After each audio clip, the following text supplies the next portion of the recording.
പ്രതിപക്ഷ നേതാവ് വി.ഡി. സതീശനെ കടന്നാക്രമിക്കാൻ അണിനിരന്ന് നിൽക്കുന്നത് നിരവധി നേതാക്കന്മാരാണ്. തിരഞ്ഞെടുപ്പ് അടുത്തിരിക്കുമ്പോൾ മുഖ്യമന്ത്രി അടക്കമുള്ളവർ വി.ഡി. സതീശനെതിരെ രംഗത്തെത്തുന്ന കാഴ്ചയാണ് നമുക്ക് കാണാൻ സാധിക്കുന്നത്. സമൂഹ മാധ്യമങ്ങളിൽ ഏറെ ചർച്ച ചെയ്ത ഒരു വിഷയമായിരുന്നു ബി.ജെ.പി. CPM തമ്മിലുള്ള ഡീൽ ആരോപണം. വി.ഡി. സതീശന്റെ ഈ ആരോപണത്തെ എതിർത്ത് മുഖ്യമന്ത്രി അടക്കം നിരവധി നേതാക്കന്മാർ രംഗത്തെത്തിയിരുന്നു.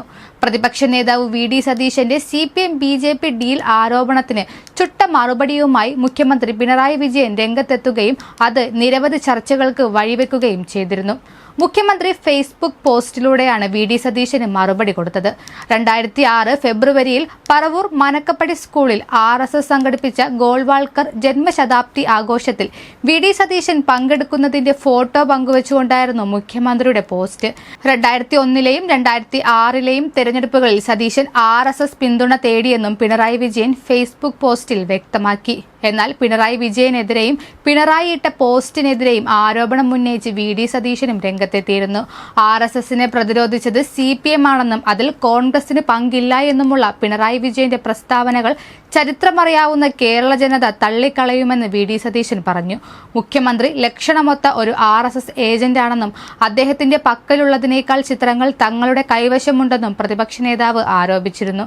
അതേസമയം വി.ഡി. സതീശന്റെ പിണറായി വിജയനെതിരായ ആരോപണത്തിലും മറുപടിയുമായി CPM സംസ്ഥാന സെക്രട്ടറി MV ഗോവിന്ദൻ രംഗത്തെത്തി. RSSനെ ശക്തമായി എതിർക്കുന്നത് CPM ആണെന്ന് കേരളത്തിലെ ജനതകൾക്കറിയാമെന്നും RSSുമായി ബന്ധമുള്ള പാർട്ടി UDF ആണെന്നും MV ഗോവിന്ദൻ ആരോപിച്ചു. നേമത്ത് BJP അക്കൗണ്ട് പൂട്ടിച്ചത് CPM ആണ്.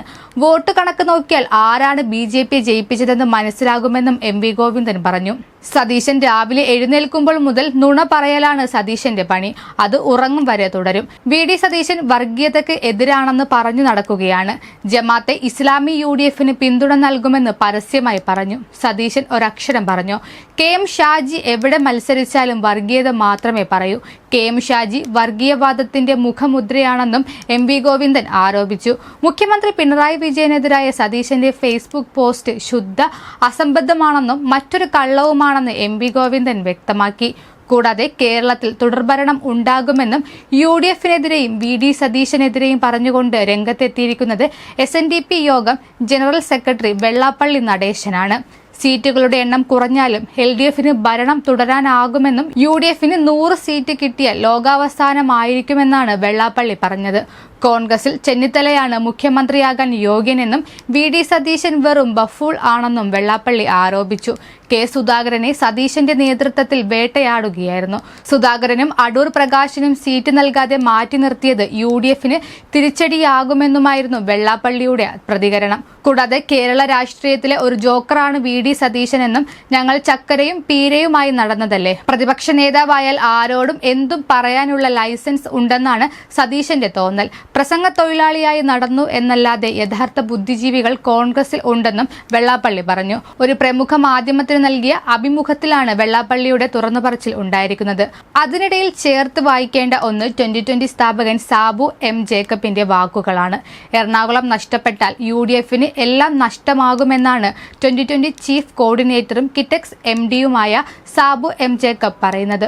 114 വർഷമായിട്ട് പരിഹരിക്കാത്ത സഭാ തർക്കം 6 മാസത്തിനുള്ളിൽ പരിഹരിക്കും. അതിന് പ്രധാനമന്ത്രി മുൻകൈയെടുക്കും. അതിന്യൂനപക്ഷത്തിന് പ്രാധാന്യം നൽകണം. ഇല്ലെങ്കിൽ വംശനാശം സംരക്ഷിക്കുന്ന അവസ്ഥ വരും. വിവിധ സഭകൾ ഇക്കാര്യം സംസാരിച്ചിരുന്നു. അതിന് നിയമപരമായ പരിഹാരം കാണും എന്ന് ഉറപ്പ് ലഭിച്ചിട്ടുണ്ടെന്നും സാബു M. ജേക്കബ് പറഞ്ഞു. അതേസമയം 2020 മത്സരിച്ചാൽ തോറ്റു പോകുമെന്നാണ് പറയുന്നതെങ്കിൽ ഒറ്റയ്ക്ക് നിന്ന് 15% വോട്ട് ഷെയറുള്ള 2020 BJPക്കൊപ്പം കൂടിയാൽ വിജയം നേടുമെന്ന ഭയമാണ് UDFനെന്നും സാബു M. ജേക്കബ് കൂട്ടിച്ചേർത്തു. സംസ്ഥാനം തിരഞ്ഞെടുപ്പ് ചൂടിലേക്ക് കടന്നു കഴിഞ്ഞു. നേതാക്കന്മാർ തമ്മിലുള്ള വാക്ക് തർക്കങ്ങളും വാഗ്ദാനങ്ങളും തുടർന്നുകൊണ്ടേയിരിക്കുന്നു. ഇടതു വലത് നേതാക്കന്മാരെല്ലാം ഒറ്റക്കെട്ടായി വി.ഡി. സതീശനെതിരെ തിരിയുമ്പോൾ ജനങ്ങൾ ആർക്കൊപ്പം നിൽക്കുമെന്ന് ഇനി കാത്തിരുന്നു കാണാം.